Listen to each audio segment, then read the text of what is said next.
所以我覺得無論同政治倫理也好，同道義也好，我哋亦都應當咧係支持今天勞資官已經取得咗呢一個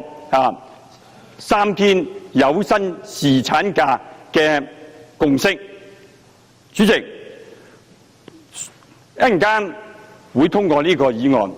但係我哋工聯會一定會鍥而不捨，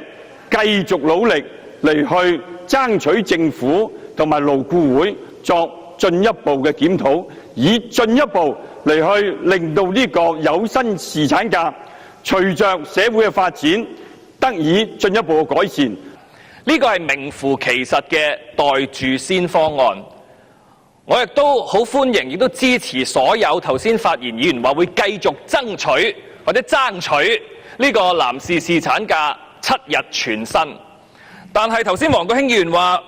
喺法案委員會或者頭先全體委員會提出好多修正或者發言支持修正案嘅議員係抽水。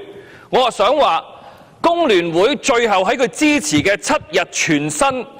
男士侍產假投票嘅時候唔投票在席，呢啲就係放水。如果有更多放水嘅議員喺我哋嘅議會，就算我哋點樣爭取都係徒勞。